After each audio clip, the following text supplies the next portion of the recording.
ఓం సమర్థ సద్గురు సాయినాథ్ మహారాజ్కి జై.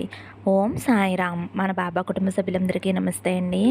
హాయ్ ఫ్రెండ్స్, మీ అందరిపైన షిరిడి సాయినాథుని ఆశీస్సులు ఉండాలని, మీరు ఎల్లప్పుడూ క్షేమంగా సంతోషంగా ఆరోగ్యంగా ఉండాలని, మీరు అనుకున్న పనులన్నీ నెరవేరాలని మనస్ఫూర్తిగా బాబా గారిని కోరుకుంటున్నానండి. శ్రీ సాయిబాబా ఆశీస్సులతోటి గురూజీ సీతారామరాజు గారు జ్యోతిష్యం చెప్తారండి. ఉన్నది ఉన్నట్లుగా చెప్తారు. ఫోన్ నెంబర్ వచ్చేసి 9989794560. మీకు ఎటువంటి సమస్య ఉన్నా సరే, ప్రేమ, పెళ్ళి, ఉద్యోగం, రాజకీయం, విదేశీ ప్రయాణం, అప్పుల బాధలు, ఆస్తి తగాదాలు, భార్యాభర్తల మధ్య గొడవలు, ధనం నిలకడ లేకపోవటం, ఇలా ఎటువంటి సమస్య ఉన్నా సరే ఆ సమస్యకు తగిన పూజలు చేసి గురువుగారు చిటికలో పరిష్కారం చూపిస్తారండి. మా వీడియోస్ చూసి మా రిలేటివ్స్ ఈ గురువుగారిని ఒకసారి కాంటాక్ట్ అయ్యారండి. వారికి మంచి ఫలితం అనేది వచ్చిందండి. కాబట్టి ఒక్కసారి నమ్మకంతో గురువుగారికి కాల్ చేయండి. నమ్మితే గనక అంతా ఇంక ఈరోజు వీడియోలో మన బాబాగారు సందేశం అండి. మన బాబాగారు ఏమంటున్నారంటే, తల్లి, నీ ముందుకి స్వీట్లను అలాగే పండ్లను తీసుకువచ్చానమ్మా. వీటిలో నీకు నచ్చిన వాటిని నన్ను స్మరిస్తూ తాకు తల్లి, తీయటి శుభవార్త చెబుతాను అని అయితే మన బాబాగారు మనందరి కోసం ఒక మంచి సందేశం తీసుకువచ్చారండి. మరి మన బాబాగారు చెప్పబోయే ఆ తీయటి వార్త ఏమిటో బాబాగారి మాటల్లోనే తెలుసుకుందాం ఫ్రెండ్స్. చిన్న రిక్వెస్ట్ అండి, మన వీడియోస్కి అయితే ఒక చిన్న లైక్ ఇవ్వండి ఫ్రెండ్స్. ఇంక వీడియోలోకి వెళ్ళిపోదామండి. ముందుగా అయితే స్వీట్స్ అండి. తల్లి, ఎవరైతే ఇక్కడ ఉన్న స్వీట్స్ని తాకారో, బిడ్డ, నీకు చాలా తీయటి వార్త చెప్పాలని వచ్చానమ్మా. తల్లి, నువ్వు ఎన్నో రోజుల నుంచి దుఃఖిస్తూ నా దగ్గర నువ్వు బాధపడుతున్నావు కదమ్మా. బాధను చూసి నీ బాధను తొలగించటానికి నేనే స్వయంగా ఎంతో ఆరాటంతో నీకు ఈ తీయటి వార్త చెప్పాలని నీ దగ్గరకు వచ్చాను బిడ్డ. నువ్వు మొదలుపెట్టే ప్రతి పనిలోనూ అపజయాన్ని పొందుతున్నావు అని ఎంతో కాలం నుంచి నిరాశకి గురవుతూ ఉంటున్నావు కదమ్మా. నీ కష్టానికి తగిన ప్రతిఫలం లేక ఎంతో బాధపడుతూ ఉన్నావు కదా తల్లి. నువ్వు ఏమాత్రమో కూడా బాధపడవలసిన అవసరం లేదు బిడ్డ. నీకు రాబోయే రోజులన్నీ కూడా నీకు అనుకూలంగా మారబోతున్నాయి. ఇక నీ బంధం కూడా బలపడే సమయం అతి దగ్గరలోనే ఉంది తల్లి. కాబట్టి కాస్త ఓపిక, సహనంతో కాస్త ఓర్పుగా ఉండు తల్లి. గతంలో నువ్వు చేసినటువంటి పొరపాట్లు అస్సలు చేయవద్దమ్మా. అతి ప్రేమ, అతి కోపం అస్సలు వద్దు తల్లి. అవి కేవలం నష్టాన్ని మాత్రమే మిగులుస్తాయి. కాబట్టి ప్రతిదీ కూడా సమభావంగా స్వీకరించు. నువ్వు అనుకున్నటువంటి పని తప్పకుండా పూర్తవుతుందమ్మా. ఈ సాయి తండ్రి చెబుతున్నటువంటి సత్యవాక్కు తల్లి. ఇందులో నువ్వు ఎటువంటి అపనమ్మకం కూడా పెట్టుకోవద్దమ్మా. సాయి తండ్రి దయ వల్ల నువ్వు అనుకున్న కార్యంలో విజయాన్ని సాధించిన తర్వాత నలుగురిలో ఎంతో ఉన్నత గౌరవాన్ని పొందబోతున్నావమ్మా. ఇకపై నీ కష్టాలన్నీ కూడా ఒకటి తర్వాత ఒకటి తొలగిపోబోతున్నాయమ్మా. నువ్వు ఇతరులకి మంచి చెప్పినా కూడా కొందరికి అది చెడుగా అనిపిస్తుంది. కాబట్టి ఇతరుల విషయంలో నువ్వు జోక్యం చేసుకోవద్దు తల్లి. ఏది మంచో ఏది చెడో నువ్వు అర్థం చేసుకోలేకపోతున్నావమ్మా. కాబట్టి అంతా కూడా దైవం సర్వాధీనం అని నమ్ము. సాయి ధ్యానంలో లీనమైపోతే చాలు, నీ సందేహాలన్నీ కూడా తీరిపోతాయి తల్లి. సంపూర్ణమైన మనసుతో మనస్ఫూర్తిగా ఒక నమస్కారం చేసినా చాలు తల్లి. నీ సాయి తండ్రి నువ్వు పిలవకపోయినా నీ పక్కనే ఉంటాడు తల్లి. నీ చెంతనే ఉండి నీకు కావలసిన సూచనలను తెలియచేస్తూ ఏది మంచో ఏది చెడో అనే విషయాన్ని నీకు అర్థమయ్యేలా నీకు సహకారంగా నీ సాయి తండ్రి నీతో ఉంటాడు అనే సంగతి నువ్వు ఎట్టి పరిస్థితుల్లోనూ మర్చిపోవద్దు బిడ్డ. ఇంకా కొద్ది రోజుల్లోనే స్థిరమైన లాభం నువ్వు పొందబోతున్నావమ్మా. ఇక నువ్వు దిగులు పడవలసిన అవసరం లేదు. నీ తండ్రిగా నీ సాయినాథుణ్ణి చెబుతున్నాను. నీ చేతుల్లో ఏమీ లేదమ్మా. అంతా నేను ఆడేటటువంటి జగన్నాటకం తల్లి. అజ్ఞాతంలో పడి ఏమాత్రమూ కూడా అపార్థం చేసుకోవద్దు తల్లి. నీ సాయి తండ్రి దయ వలన సరైన మార్గంలో నువ్వు ఉండబోతున్నావు. ఎవరైనా సరే నీకు కీడు చేయాలి అని తలిచినా చాలు, వారికి నష్టాన్ని మాత్రమే మిగులుస్తాను తల్లి. నీ వైపు చూడాలన్నా భయపడేలా చేస్తానమ్మా. ఆనందకరమైనటువంటి పని అలాగే తిరుగులేనటువంటి పని నీకు రాబోతుందమ్మా. అందుకు నీ సాయి తండ్రి చెప్పేటటువంటి పెద్ద శుభవార్తను, ఈ తియ్యటి వార్తను నువ్వు స్వీకరించు తల్లి. సంతోషంగా ఉండు, ఎట్టి పరిస్థితుల్లోనూ నమ్మకాన్ని కోల్పోకుండా నా యందు భక్తి, శ్రద్ధ, విశ్వాసంతో ఉండు తల్లి.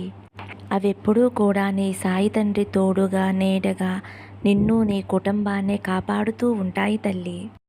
కలకండాను తాకావు కదమ్మా, నీ జీవితం కలకండా వలె తియ్యగా ఉంటుంది. ఎటువంటి అనుమానాలు మనసులో పెట్టుకోకుండా నా మీద నమ్మకంతోటి ధైర్యంగా, సంతోషంగా ఉండు తల్లి అని అయితే మన బాబాగారు స్వీట్స్ను తాకిన వారి గురించి అయితే మన బాబాగారు మంచి సందేశం అందించారండి. ఇప్పుడు పండ్ల బుట్టండి. పండ్ల బుట్టను తాకిన నా బిడ్డ ఎవరైతే ఉన్నారో, తల్లి నువ్వు ఎప్పటి నుంచో బాధపడుతున్న రోజులన్నీ కూడా రేపు గురువారంతో తొలగిపోబోతున్నాయి తల్లి. ఇప్పటి నుంచి నువ్వు అస్సలు బాధపడవద్దు. ఇన్ని రోజులు నువ్వు పడిన కష్టం ఒక వంతు మాత్రమే. కానీ ఇక నుంచి నీకు రాబోయే సంతోషం అనేది 100 రెట్లు ఇస్తాను తల్లి. నువ్వు ఇన్ని రోజులు ఎంతో నిరాశతో, దుఃఖంతో బాధపడుతూ ఉన్నావు కదమ్మా. అవన్నీ కూడా నీ కర్మఫలమే. ఆ కర్మఫలమంతా కూడా నేటి నుంచి నీకు తొలగిపోబోతుంది తల్లి. నువ్వు శ్రద్ధ, సబూరి అనే మాటలు మర్చిపోకుండా ఈ రోజు వరకు నువ్వు నాపై నమ్మకంగా ఉన్నావు అంటే నీకు ఎటువంటి కష్టం వచ్చినా సరే, ఎటువంటి సమస్య వచ్చినా సరే బాబా చూసుకుంటారు అనే నమ్మకంతో, ఓపికతో ఉన్నావు కదమ్మా. ఒక్కొక్కసారి నువ్వు నన్ను అడుగుతున్నావు కదమ్మా, బాబా నువ్వు ఎప్పుడూ కూడా నాకు మంచే చేస్తావు, నాకు తోడుగా ఉంటావు అని నీ మనసులో నువ్వే సర్దుకుని చెప్పుకుంటున్నావు కదమ్మా. నా జీవితాన్ని బాబా ఎంతో ఉన్నతంగా ఉంచుతాడు అనే నమ్మకంతో ఉన్నావు కదా తల్లి. నా మీద ఇంత నమ్మకం పెట్టుకున్నావు కదమ్మా. అటువంటప్పుడు నా బిడ్డ కోసం నేనేమీ చేయలేనా చెప్పు తల్లి. బిడ్డ కోసం అంతా మంచే చేస్తాను, ఖచ్చితంగా చేస్తాను. నువ్వు ఏ కోరికైతే మనసులో అనుకుంటున్నావో, అంటే నీకు ఉద్యోగం రావాలి అన్నా, నీకు ఇష్టమైన బంధం నీకు దగ్గర కావాలి అన్నా, నీ తల్లిదండ్రుల నుంచి నువ్వు మెప్పు పొందాలి అన్నా, భార్యాభర్తల బంధం గట్టిపడాలి అన్నా, ఏ కోరిక ఉన్నా సరే తల్లి, ఆ కోరిక నేను తీరుస్తానమ్మా. అప్పుల బాధ నుంచి, ఆర్థిక బాధల నుంచి, ఆ ఇబ్బందులన్నీ కూడా తొలగించి నీకు ధనాభివృద్ధి కలిగిస్తానమ్మా. నీ కష్టాలన్నీ కూడా నేను తీరుస్తాను తల్లి. ఎవరైతే నిన్ను అవమానపరిచారో, ఏదైతే నేను చేయలేను అని అనుకుంటున్నావో అవన్నీ కూడా నువ్వు చేయగలిగేలా నేను చేస్తానమ్మా. నేను ఈ పని చేయలేను, నా వల్ల కాదు అని అనుకుంటావు కదా, ఆ నిరాశను నీలో నుంచి నేను తీసేస్తున్నానమ్మా. ఇప్పటి నుంచి నువ్వు అనుకున్న పని చేయగలవు. నీకు ఓపిక వచ్చేలాగా నేను నీ వెంటే ఉంటాను. నిన్ను ఏలొత్తి చూపించిన వారి ముందే నిన్ను తలెత్తుకు తిరిగేలా నేను చేస్తాను తల్లి. వారు ఆశ్చర్యపడేలా నేను చేస్తాను తల్లి. నువ్వు ప్రతిరోజు కూడా నన్ను పూజిస్తూ ఉన్నావు కదా, నా ఆలయానికి వస్తూ ఉన్నావు కదా, ఇవన్నీ చేస్తున్న నీకు సహాయం చెయ్యలేనా చెప్పు తల్లి. నీ కోరికలు తీర్చలేనా? తప్పకుండా నీ కోరికలన్నీ కూడా నేను నెరవేరుస్తానమ్మా. మంచి ఉద్యోగం రావాలి అని అనుకుంటున్నావు. నిన్ను ఎవరైతే బాధ పెట్టారో వారికి బుద్ధి చెప్పాలి అని అనుకుంటున్నావు. ఖచ్చితంగా నిన్ను బాధ పెట్టిన వారికి బుద్ధి వచ్చేలా నేను చేస్తానమ్మా. నీ ఆర్థిక ఇబ్బందులన్నీ తొలగిస్తాను తల్లి. నీ మనసులో ఎటువంటి కోరిక ఉందో అక్షరాలా నాకు తెలుసు తల్లి. ఇన్ని రోజులు బాబాని అడిగాను, కానీ ఏమాత్రమూ నా కోరిక తీర్చలేదు అని నువ్వు మనసులో అనుకుంటున్నావు కదమ్మా. నాకు తెలుసు తల్లి. కానీ ఇప్పటి నుంచి నువ్వు అనుకున్న కోరిక ఖచ్చితంగా నెరవేరి తీరుతుందమ్మా. నీకు తోడుగా నేను ఉంటానమ్మా. నా ఆశీస్సులు నీకు ఎప్పుడూ ఉంటాయి తల్లి. పండ్ల బుట్టను తాకిన నా బిడ్డ ఎవరైతే ఉన్నారో, తల్లి నీ మనసు చాలా సున్నితమైనదమ్మా. ఎప్పుడూ కూడా నలుగురికి సహాయపడాలి అని అనుకుంటూ ఉంటావు. ఎవ్వరు ఏది అడిగినా సరే కాదనకుండా ఇస్తావు. దీనికి నిదర్శనం నేనే బిడ్డ. ఎలా అంటే, నేను నీ ఇంటికి 3 సార్లు వచ్చాను. నీ ప్రవర్తనను చూశాను. నా మనసుకు చాలా ఆనందం కలిగింది బిడ్డ. నేను ఆ రోజు నా భక్తుల 3 ఇళ్లకు వెళ్ళాను. వెళ్ళిన ప్రతి చోట నాకు నిరాశే కలిగిందమ్మా. చివరికి నీ ఇంటి దగ్గరికి వస్తే నాకు చాలా ఆనందం కలిగిందమ్మా. కాదనకుండా నాకు సహాయం చేశావు. నా కడుపు నిండింది తల్లి. నీకు ఒక విషయం చెప్పాలి అనుకుంటున్నాను. నీ ఇంటిని మొత్తం పరీక్షించాను తల్లి.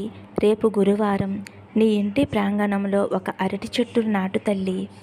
ఎప్పుడూ కూడా లక్ష్మీదేవి కొలువై ఉంటుంది. ఇది మాత్రం అస్సలు మర్చిపోవద్దు తల్లి. ఇంకొక విషయం, నీ ముఖంలో ఏదో ఒక నిరాశ కనిపించింది తల్లి. అది నేను గమనించాను. అది తొలగిపోయే సమయం కొద్ది రోజులలోనే ఉంది తల్లి. అస్సలు దిగులు పడవద్దు. నీ సమస్య తీరిపోయే సమయం ఆసన్నమైంది తల్లి. పాలలాగా నీ మనసు స్వచ్ఛమైనది. నీకు కష్టాలు కలగనిస్తానా చెప్పు తల్లి. నన్ను నమ్మమ్మా. నిన్ను వెంటాడుతున్న గ్రహస్థితి నిన్ను వదిలిపెట్టి వెళ్ళిపోయే సమయం ఆసన్నమైంది. దానికి అన్ని ఏర్పాట్లు నేను సిద్ధం చేశాను తల్లి. అప్పటి నుంచి నీ జీవితంలో కొత్త మలుపు మొదలవుతుంది. నీ మనసులో దేని గురించైతే నిరాశ చెందుతున్నావో ఆ నిరాశ అనేది తొలగిపోతుందమ్మా. నువ్వు ఏ పని చేపట్టినా సరే విజయవంతమవుతుంది. నీ కుటుంబ ఆదాయం పెరుగుతుంది. నీ భాగస్వామితో కలిసి నా దర్శనానికి వస్తావు బిడ్డ. నీ స్వప్నంలో కొన్ని ఆభరణాలు చూపించాను తల్లి. అవన్నీ నీకు దక్కే సమయం ఆసన్నమైందమ్మా. నీకు అనుకోని అతిథి ద్వారా సహాయం అందుతుంది తల్లి. నీ బిడ్డలు మంచి జ్ఞానవంతులు, గుణవంతులు, ఉన్నత స్థాయిలో నిలబడతారు తల్లి. నీకు వారి ద్వారా మంచి పేరు ప్రతిష్టలు వస్తాయి తల్లి. నీకు ఒక మంచి గుర్తింపు లభిస్తుంది. మీరు మీ బంధువుల ద్వారా ఎలా అవమానించబడ్డారో వారే మీ వద్ద సహాయం కొరకు మిమ్మల్ని అర్చించడం జరుగుతుంది తల్లి. ఇక మీదట నువ్వు పట్టిందల్లా కూడా బంగారం కాబోతుంది తల్లి. ప్రతిరోజు సాయంత్ర సమయంలో దీపారాధన చేసుకో తల్లి. నీ ఇంట్లో ప్రతి గురువారం, శుక్రవారం 4 మూలల పచ్చకర్పూరాన్ని వెలిగించు తల్లి. నా విభూతిని ప్రతిరోజు కూడా నువ్వు నీ నుదుటిన ధరించు. నీకు అంతా మంచే జరుగుతుంది. ప్రతి శుక్రవారము, ఆదివారం నీ ఇంటి సింహద్వారానికి ఒక నిమ్మకాయని దృష్టి తీసి పాడవేసే తల్లి. ఎందుకు చెబుతున్నాను అంటే నీ ఎదుగుదలను చూసి ఓర్వలేని కొన్ని కళ్ళు నీ ఇంటి మీద పడుతున్నాయమ్మా. ఆ కళ్ళు చాలా ప్రమాదకరమైనవి. కల్మషంతో కూడుకున్న కళ్ళు. అందువలన కాస్త జాగ్రత్త వహించాలి తల్లి. నేను చెప్పిన నియమాలు పాటించు. నీకు అంతా మంచే జరుగుతుంది తల్లి. నా ఆశీస్సులు నీకు ఎప్పుడూ ఉంటాయమ్మా అనైతే మన బాబాగారు పండ్ల బుట్ట తాకిన వారి గురించి అయితే మంచి సందేశం అందించారండి. ఫ్రెండ్స్, ఈరోజైతే మన బాబాగారు మనందరి కోసం ఒక తీయటి సందేశాన్ని మనకి అందించారు కదండి. ఫ్రెండ్స్, మన బాబాగారు మనకి ఏం చెప్పినా మన మంచి కోరే చెబుతారు. ఎప్పుడూ బాబా నామాన్ని జపిస్తూనే ఉండాలి. మనం ఎన్ని కష్టాల్లో ఉన్నా సరే మనల్ని కాపాడుతారు మన బాబా తండ్రి. మనల్ని మంచి మార్గంలో నడిపిస్తారు. బాబా దీవెనలు మనపై ఎప్పుడూ ఉంటాయి. బాబా నామస్మరణే కల్పవృక్షం. కోరిన వరాలను ఇస్తుంది. ఇది మనం అందరం కూడా గుర్తుపెట్టుకోవాలండి. బాబా దీవెనలు మనపై ఎప్పుడూ ఉంటాయి ఫ్రెండ్స్. మరి బాబాగారు అందించిన అమూల్యమైన సందేశం మీ అందరికీ కూడా నచ్చింది అనుకుంటున్నాను ఫ్రెండ్స్. నచ్చితే ఒక చిన్న లైక్ ఇవ్వండి. అలాగే ఫస్ట్ టైం చూసేవారైతే మన బాబా భక్తి ఛానల్ తప్పకుండా సబ్స్క్రైబ్ చేసుకుని సపోర్ట్ చేయండి ఫ్రెండ్స్. సర్వే జన సుఖనో భవంతు. సమస్తం సద్గురు సాయినాథార్పణమస్తు. శుభం భవతు. జై సాయిరామ్.